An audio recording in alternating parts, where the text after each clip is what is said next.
Yeah! Welcome to a new episode of my insane project where I am going to try to recreate all of Norway's 357 plus 1 municipality coat of arms. So buckle up, let's do this. Alright, so in the last episode I tried using darts to choose our destination, but that was a total failure. So today we need to upgrade our weapon of choice. I have an idea in mind, so let's just go outside to see if we can find what we need to make an awesome shooting device.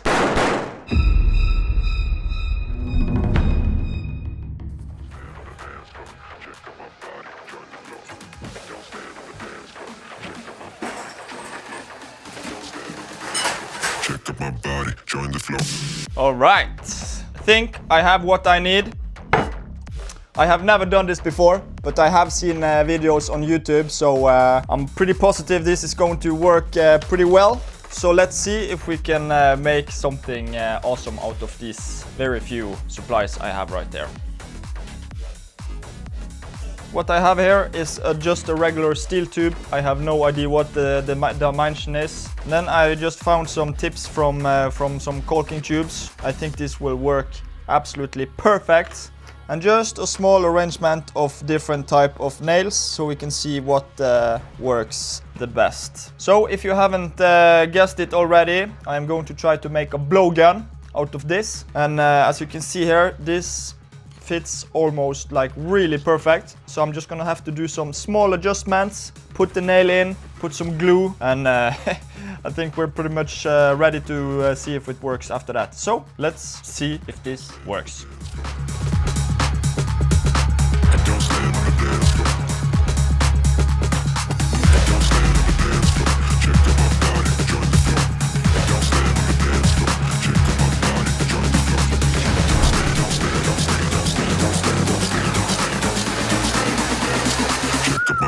Join the flow.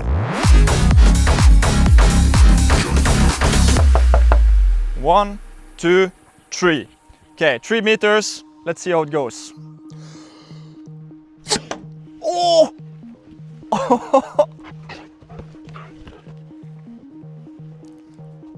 Ooh. Man, it's in there. Oh, damn. It works amazing. So, okay, let's try the other ones and see how it is. This is fun. This tip is, this nail is a bit thicker, but the tip is not that pointy. So I think it's gonna stick anyway.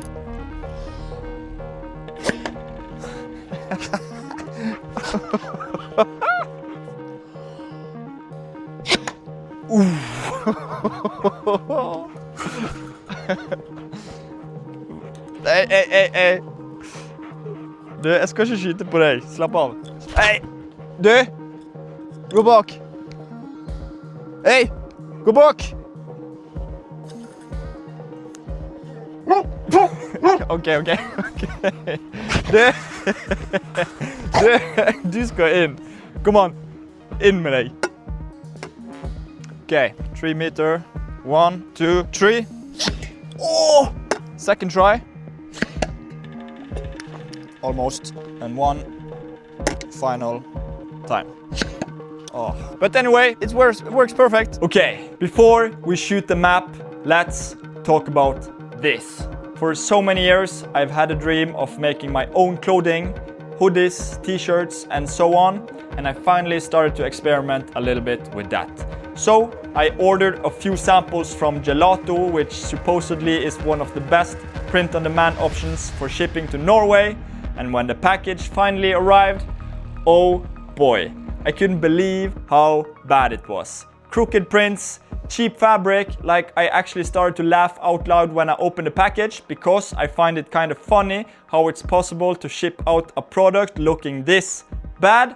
So I've kept the last item here, which is a t-shirt, so I can open it together with you guys and give you my honest reaction. But first, let me show you this sweater and this hoodie, because like I said, I think it's actually funny how it's possible to ship out a product looking this freaking bad. Okay, let's just take it off and show you what I got there, okay? So As you can see, this is Flaky Fuels coat of arms, and I ordered this when I worked on that episode, so I had a PNG ready, so I just slapped it on here to see how it looked. But in my opinion, this looks awful. The print is like very bad quality, and you can even see it's not straight. Is it? No, I don't think so. But this one is actually the best one of them. Also, I need to show you how the seams look because they are horrible.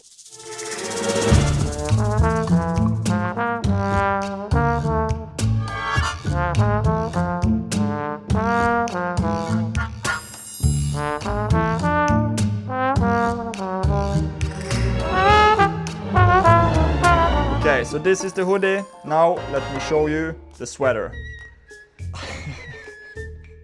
Like, how is it even possible to place the print this crooked? Like, it's at least 1 centimeter off to the right here. I don't understand how it's possible. Huh? Beautiful, eh? Looks like professional. Looks very professional, okay? I think I managed to get the microphone about in the center here. So now you see what I'm talking about, okay? I don't have high expectations for this. It's a white t-shirt. Let's take a look. At least I managed to put the label in the neck over here. How am I gonna do this? I'm gonna do it like this. Okay, that was just a plain t-shirt with no logo. So then I don't have much to judge actually. I will give it yeah, it's like, no. Like, look, I really want to make my own merch. It might take some time to get there, but I promise you this. If I'm gonna do it, I'm gonna do it for real. I'm gonna make the best possible quality I'm gonna make the best possible quality. I'm gonna make the best quality I possibly can. I'm gonna do the best possibly quality I can. That was all I had to say about that. Now we have to continue with the video because I am really excited about where we are going today. So let's just get going and find out which municipality we are going to next. So here we go. Our next county is going to be this one, and that is Finnmark. Okay, Finnmark. Now I'm gonna make sure you can actually see what is on this lap. Finnmark. Okay, Finnmark is this beautiful county over here. Let's just not waste any time. It didn't stick, but I know for a fact where it hit. Okay, let me show you. Today we are going to visit Porsanger, Porsangu, Porsanki. I'm not sure if I pronounced that correct. I know absolutely nothing about this municipality. So let's together go and explore Porsanger. Welcome to Porsanger, a vast land in the forest. Whoa, hold on. I can't do this anymore. Every episode I spend hours and hours trying to find usable clips without breaking copyright rules. I can't build a story of Norway with borrowed scraps. No, something has to change.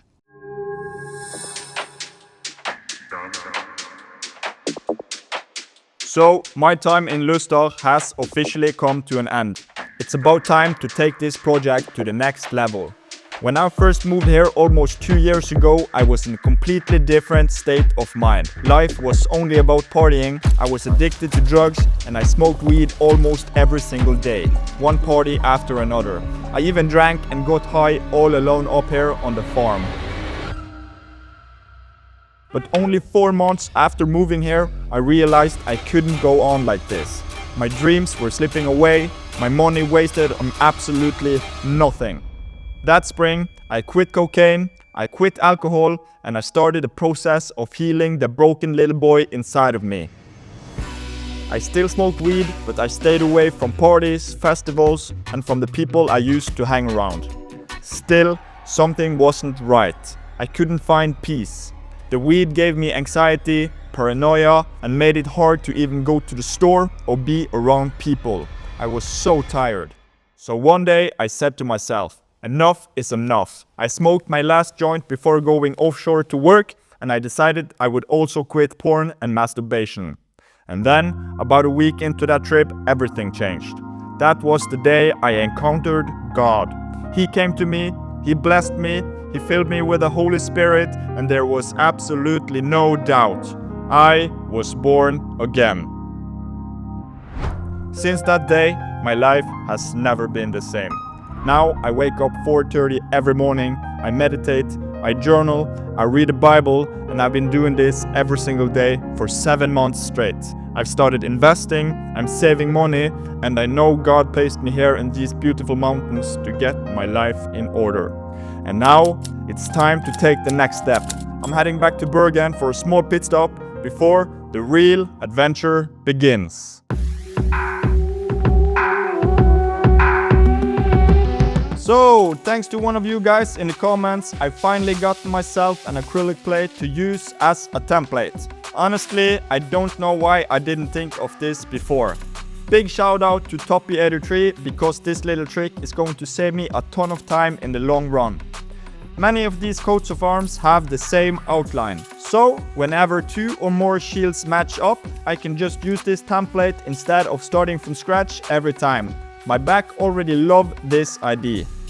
I peel off the plastic on one side, flip the plate, and glue my paper template straight onto the plastic. That way I can just rip it clean off later.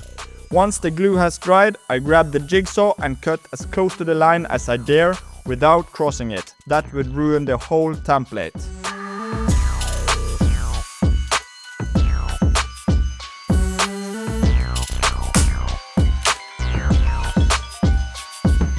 Next up, time for a new tool. I've picked up a portable Black & Decker Workmate. This thing has been around since the 70s and people still swear by it. I've never really liked Black & Decker tools, so it felt kind of weird buying this, but it's very practical. I can lock my materials in place in all sorts of clever ways, and it's going to be super handy when I move to my new place, which I will reveal in the next episode. So make sure you subscribe and turn on notifications. With the template rough cut, I start sanding down the edges until they match the line as close as possible. Then I just peel off the plastic and boom, a clean, perfect acrylic template. Of course, it's not CNC level precision, but for me, this is gold and a serious backsaver. Next, I run over the edges with some finer sandpaper to make sure the template is smooth and ready to go.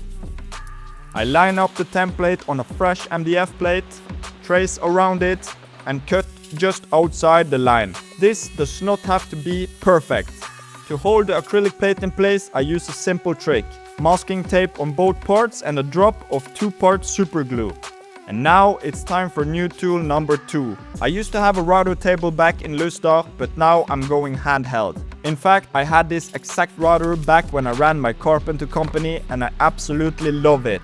I use a flush trim bit and run it along the acrylic edge, and in no time the MDF turns into a perfect copy of the template. No more endless sanding, just clean edges, and my back couldn't be happier. Quick detour, I had to run out to buy some thin fiber board for the symbols because, of course, I forgot to bring the ones I had in Lustar.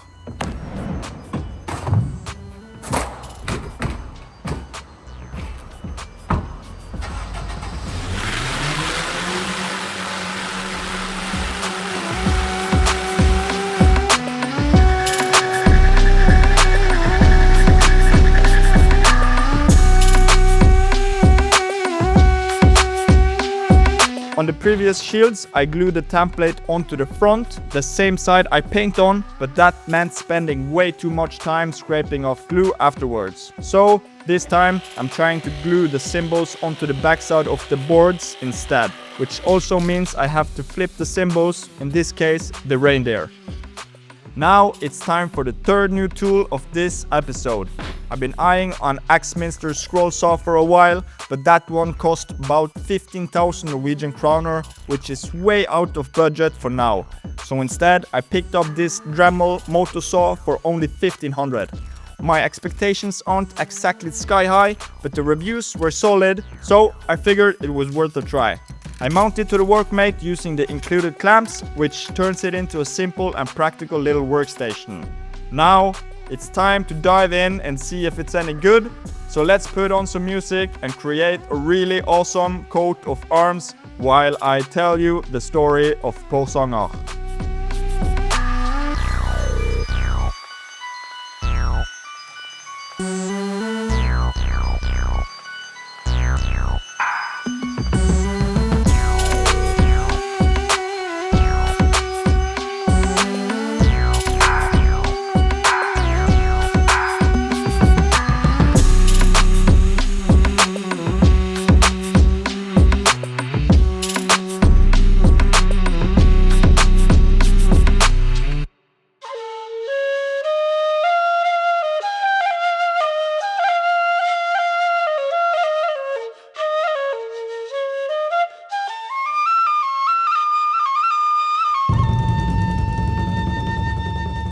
Porsanger is a vast land in the far north where wilderness stretches endlessly. Yet, fewer than 4,000 people call it home.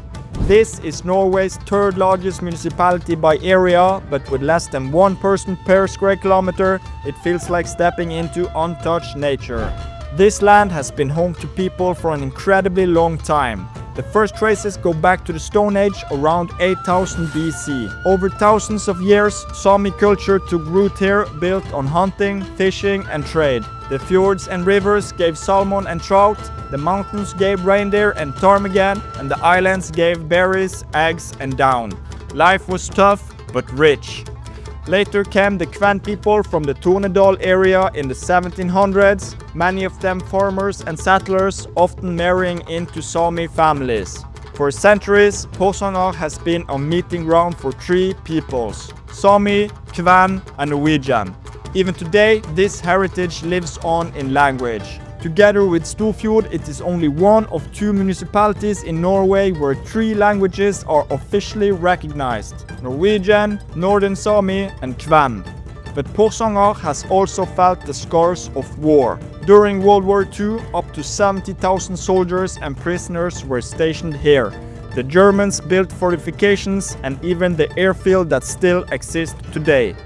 In 1944, when the people of Finnmark were forced to evacuate, nearly the entire municipality was burned to the ground. It was rebuilt from ashes with the help of the Marshall Plan. Nature here is just as much part of the story. Deep inside this Arctic land lies the world's northernmost pine forest, Stubbudsdal National Park, where ancient trees guard a fragile ecosystem and Sami traditions remain tied to the rivers and valleys. And speaking of rivers, Lakselva, running through Porsanger, is world famous among anglers. Trophy salmon of 20 kilos or more are not just stories, they are caught here. All of this, the wilderness, the languages, the history, the resilience and the beauty comes together in one symbol. A red background with 3 silver reindeer.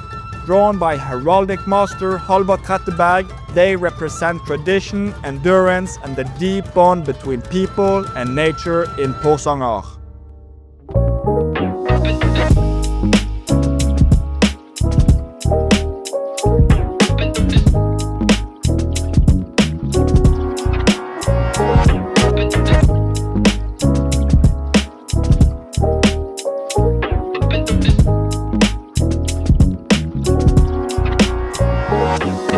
Porsanger's coat of arms complete. Before I go, I just want to say I have now been completely sober for over a year. Also, since the last video, the number of Patreon supporters has quadrupled. So, a big shout out to my amazing Patreon supporters for believing in me and in this crazy project. They already know what's coming around the corner and I can't wait to share it with all of you. So stay tuned. Thank you so much for watching and I'll see you in the next one. Goodbye. 4, 3, 2, 1. Der 2 minutter. Ok, hjelp meg opp da. Nei, ikke sånn. Ja. Sånn, bare legg meg ned. Ja. Jeg er med. Der, ja. Ta på den. Ja. Du ble liksom testkaninen fortelle, jeg hadde lyst til å prøve det. Ja, dra til. Og bare, nei! Nei, bra jobba. 2 minutter.